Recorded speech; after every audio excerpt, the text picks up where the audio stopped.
For our next guest, happiness is serious business, and she spent the last 25 years studying this very topic.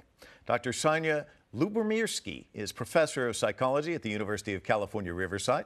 Her work is recognized worldwide. She even landed a $1 million research grant from the National Institute of Mental Health here in the United States. Her latest book is The Myths of Happiness, and I want to welcome to Full Frame. You know what would make me happy is if your last name was Smith. I imagine people have gotten it wrong quite a bit, but I did okay, right? They have, but my name means love and peace, so I think that's nice. If you could squeeze happiness in there, you'd be perfect. Yeah. So tell me about happiness. I'm sure you've had this question a million times, but I'll ask it anyway. What is happiness? Okay, well, people define happiness differently, but researchers define happiness as having two components. The first component is the experience of positive emotions. Serenity, joy, pride, curiosity, affection. But that's not enough. There's another component, and that is basically the sense that your life is good, feeling like you're progressing towards your life's goals. So you really need both the positive emotions and the sense that your life is good to be truly happy. Why is it so elusive? Because you hear people who are just like, God, if I got this, I'd be happy. If I lost 10 pounds, I'd be happy. And yet if they lost 10 pounds, they wouldn't be happy, right? Because there'd be something else down the road. Exactly, and that's actually what my book, The Myths of Happiness, is about. Because one of the myths is that you think that, well, I'm not happy now, but I'll be happy when I get married, I lose weight, I make more money. And it turns out that those things do make you happy, but they don't make you as happy for as long as you think they will, because you get used to it. People adapt to almost everything. You've done a lot of research on this, and I've heard you speak about this, and I thought this was fascinating to me, is the DNA component of it, looking at twins. Talk a little bit about that. Sure. There's a whole field of research called behavior genetics, and scientists they compare identical twins and fraternal twins, and they find that identical twins who share 100% of their DNA are much more similar in their happiness levels than our fraternal twins. And that suggests that there's a large genetic component to happiness. So, you know, you look around you, some people are just naturally happier than others. So there is a genetic influence to happiness. And framing the world we live in, I have a friend of mine who says all bad things are good things in disguise. I mean, that's a rather kind of a utopian way of looking at things. But then you can have other people who are just miserable. Can you change that dynamic? Can you take somebody who's around you and change them to become a happier person? Right. Well, that's actually kind of what we do research on. So I was saying that a large component of happiness is genetic, but also part of happiness is under your control. You know, you can actually change your happiness by changing the ways that you think and the ways that you behave. So, for example, we do studies where we ask people, try to appreciate more what you have. Try to be grateful for the people in your lives. And just changing your perspective makes people happier. One of the other things I think you've talked about is, you know, people giving money. You know, you've got $10, you can go out and spend it on yourself. You've got $10, you can go spend it on somebody else. And the people who spend on somebody else tend to feel better, don't they? I mean, aren't they happier? That's right. That's actually a really cool study, right? So if you spend the same amount of money on someone else, it makes you happier. It's very counterintuitive than spending on yourself. We also do studies where we ask people, go and do acts of kindness. Like tomorrow, do 3 acts of kindness that you don't normally do. And that is a very powerful way to become happier. So the fringe benefit, not only are you helping others, but you're helping yourself by influencing your own well-being. And this kind of gets back to one of the points you were making earlier. I think this is, you know, God, I'm really feeling down. I'm going to go shopping. I'll feel so much happier if I go and buy stuff for myself. But it's not the case in many. Not the case. I mean, of course, it depends what you spend. Spending money can make you happier. So I'm not saying that is not, you should never do that. But it matters what you spend your money on. So spending money on other people works. Spending money on things that can help you grow. So, for example, take a cooking class, learn a new language. Spending money on things that help you connect with others. So if you go out to dinner with family or friends, that can make you happier. You got into this field when it really wasn't even a field.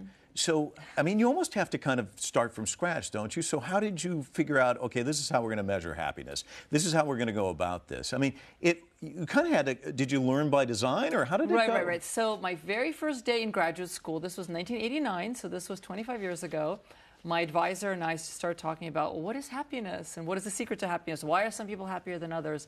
And back then, only one person, Ed Diener, who's at Illinois, was studying happiness. He didn't even call it happiness. He called it subjective well-being, because the word happiness had this sort of fuzzy connotation.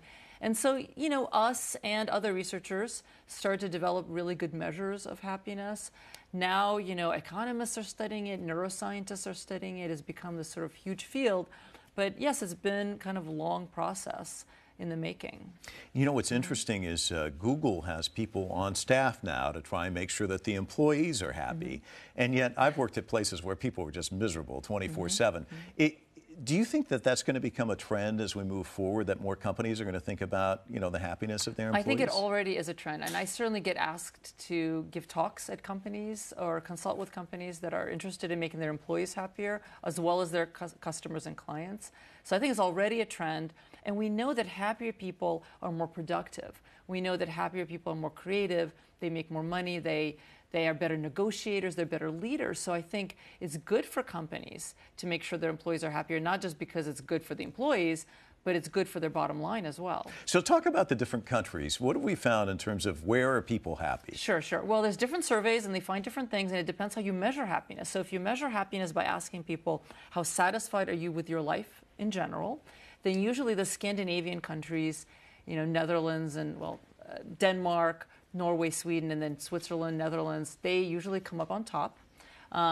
When you ask people, how happy were you yesterday, sort of measuring positive emotions, then it's the Latin American, South American countries, Panama, Nicaragua, Paraguay, that come out on top. That's interesting. Now, the bottom is almost always the same. These are the sub-Saharan countries, Sierra Leone, Togo. These are the really poor African countries.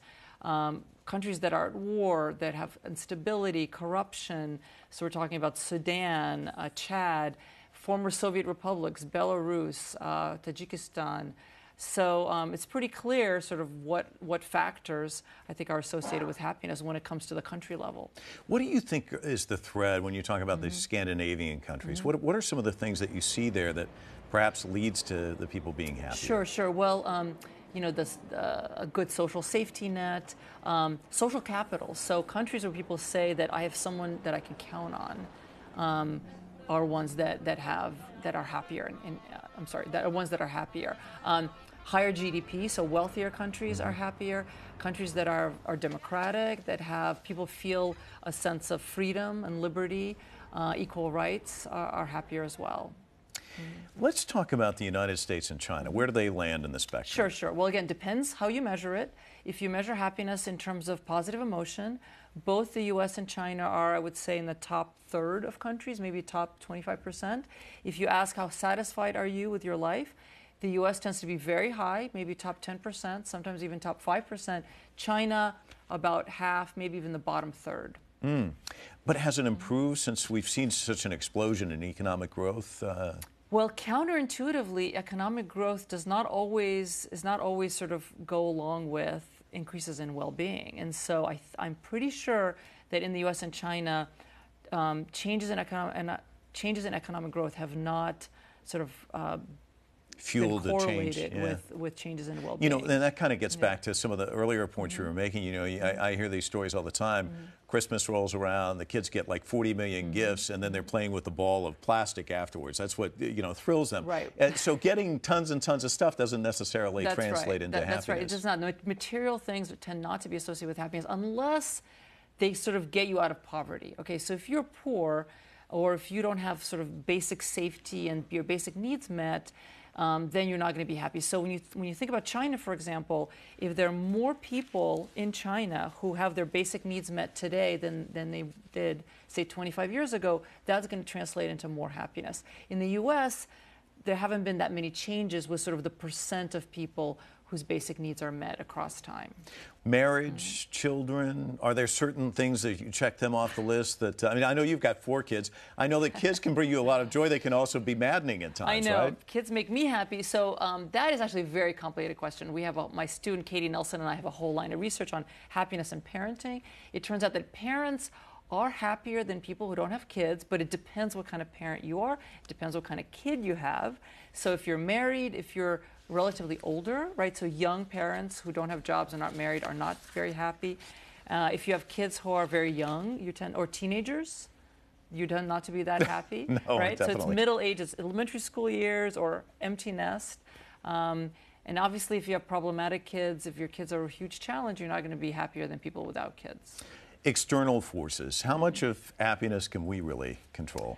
You know, one analysis shows that about 10% of happiness is due to sort of life circumstances. And people are shocked to hear that, right? They think, well, if I had more money, if I were more beautiful, if I were married, I'd be happier. But again, as I was saying before, those things do make people happy, but we get used to them. So if you're beautiful, you probably are used to that, and then you want something else to make you happy. If you have money, you get a raise, then you start spending it, and then suddenly you feel like it's not enough and you want even more. And so that's why we really want to focus on kind of those internal things. How appreciative are you of what you have? How positive are you about the future? What your relationships are like? Well, thank you so much for coming on Full Frame. It's been a delight. Thank you. Appreciate it. Technology is now very much a part of the human experience, but can it accurately measure and analyze something as uniquely human as empathy? We'll find out next.